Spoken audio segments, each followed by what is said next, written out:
Hi, Aqua Roomers. It's time for chapter reading. Well, yesterday there was a big prairie fire. It was scary and it burned everything, but Pa and Ma made a backfire. They dug a trench, they called it a furrow, and built a fire on the other side. So the big fire swallowed the little fire and then it was gone. But the prairie was now black and burned, but it's going to make it easier for Pa to do the plowing. And nothing was hurt.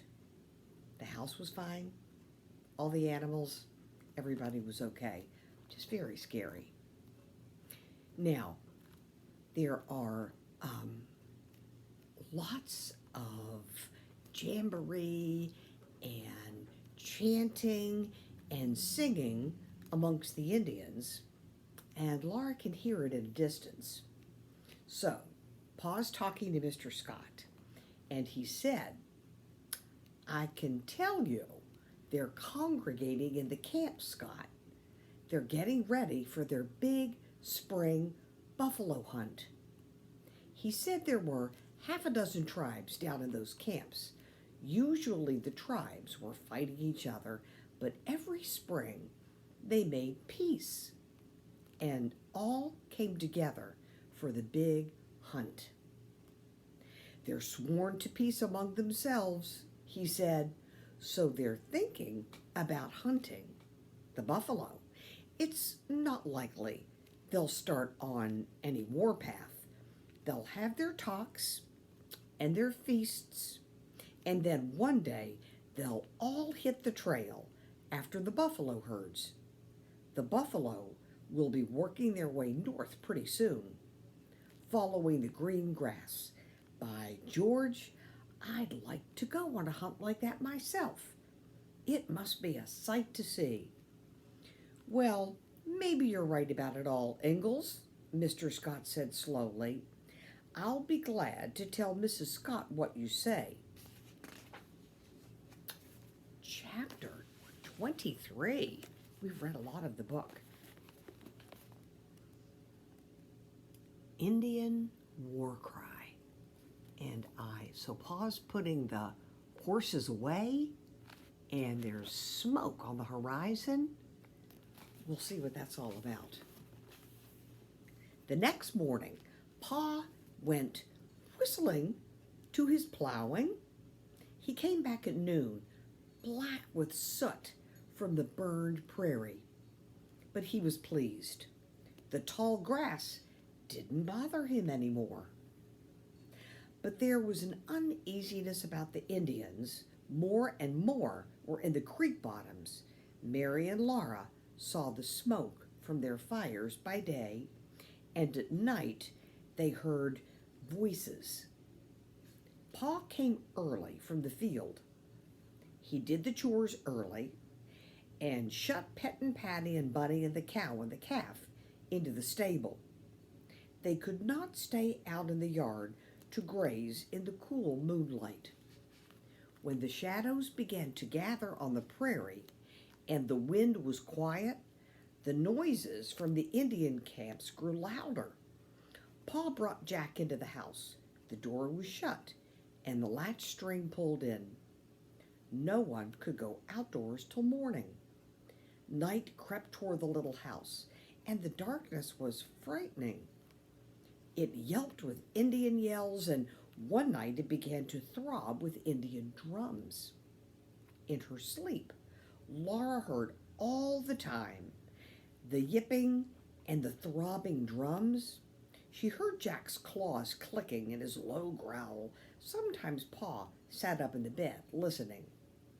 One evening, he took his bullet mold from the box under the bed.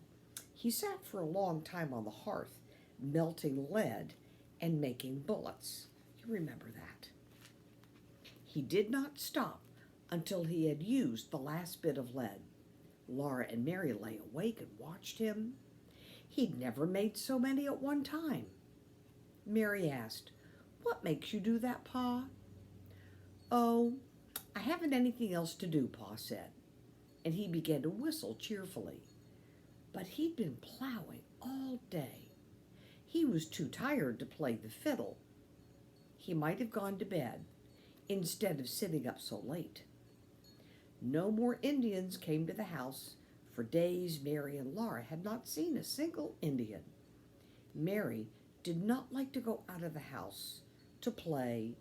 Laura played indoors by herself, and she had a funny feeling about the prairie. It didn't feel safe.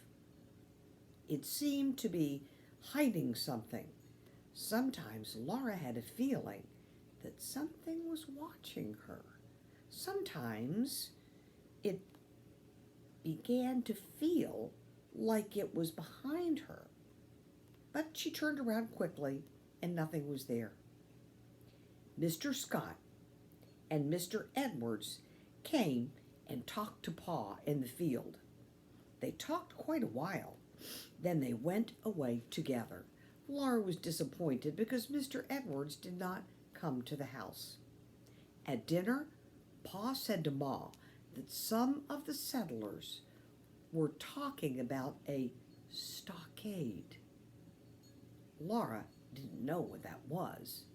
Pa had told Mr. Scott and Mr. Edwards it was a foolish notion. And he told Ma, if we need one, we need it before we can even get it built. And the last thing we want to do is to worry and act like we're afraid. So a stockade is like a high fence all the way around. Mary and Laura looked at each other. They knew that it was no use to ask questions. They would only be told again that children must not speak at the table until they were spoken to, or the children should be seen and not heard. That afternoon, Laura asked Ma what a stockade was. Ma said it was something to make little girls ask questions. That meant the grown-ups would not tell you what it was. And Mary looked at Laura and said, I told you so.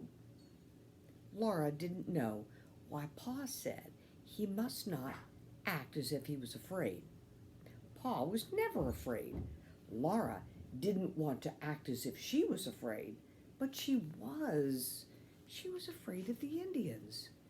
Jack never laid back his ears and smiled at Laura anymore, even while she petted him. His ears were lifted, his neck bristled, and his lips twitched back and forth from his teeth.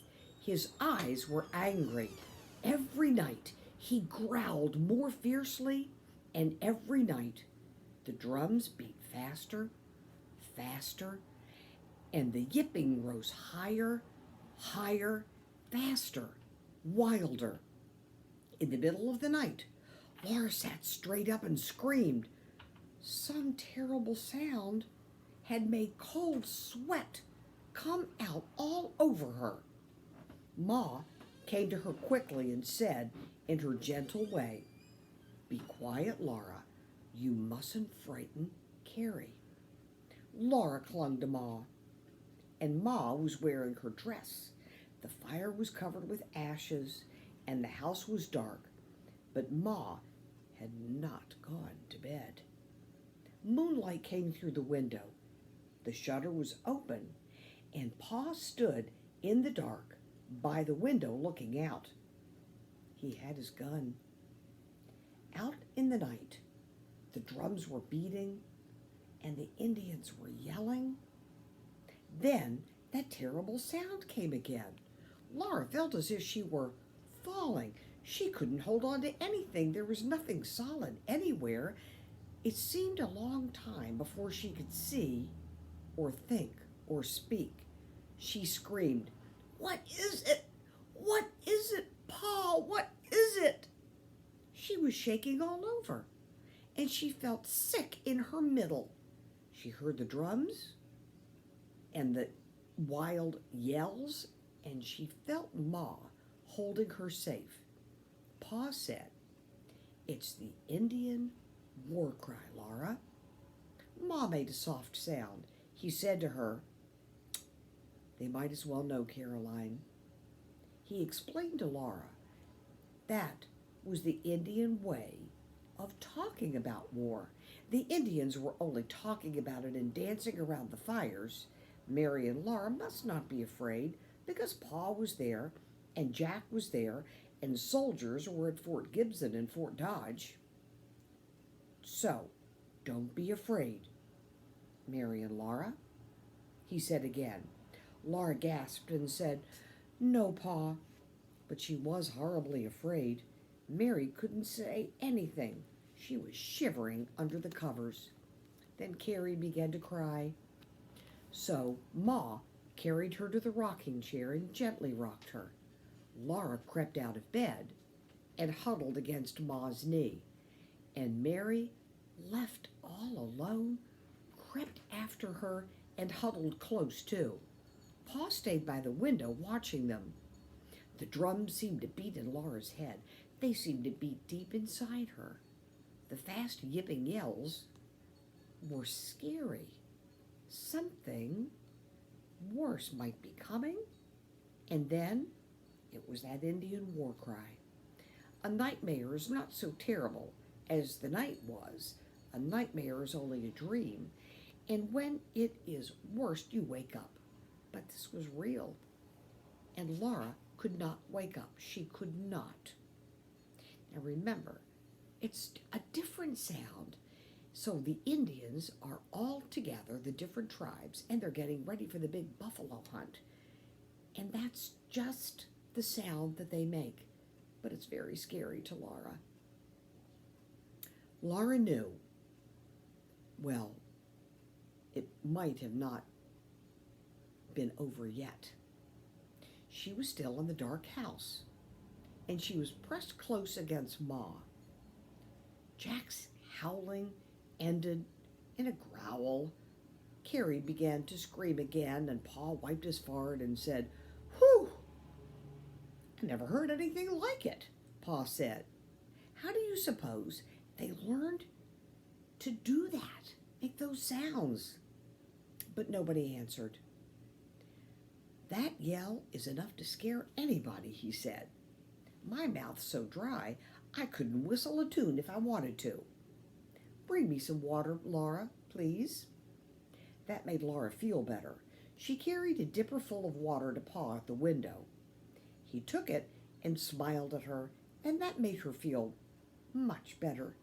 He drank a little and smiled again. "There," he said. "Now I can whistle." He whistled a few notes to show her that he could. Then he listened, and Laura, too, heard far away the soft pitter-pat, pat, pitter-pat, pat of a pony's galloping. It came nearer. From one side of the house came the drumming, and the other from the yells, and then came the lonely sound of a rider galloping. Nearer and nearer it came. Now the hooves clattered loudly, and suddenly they were going by. The galloping went by and grew fainter down the creek road. In the moonlight, Laura saw the behind of a little black Indian pony and an Indian on its back. She saw a huddle of blanket and a naked head and a flutter of feathers above it, and the moonlight. And then it was all gone. Nothing was there but empty prairie. Pa said he was derned if he knew what to make of it. He said it was the Osage who tried to talk French to him. He asked, "What's he doing out at this hour?" Nobody answered because nobody knew. And then the Indians went on. And then the cries from their camps came again. Little by little, after a long time, they grew fainter and fewer, and at last Carrie cried herself to sleep. Ma sent Mary and Laura back to bed. And tomorrow, we'll find out what happens. And I think they get to see lots of Indians. It's just hard when it's a different sound. Thank you, boys and girls. Bye.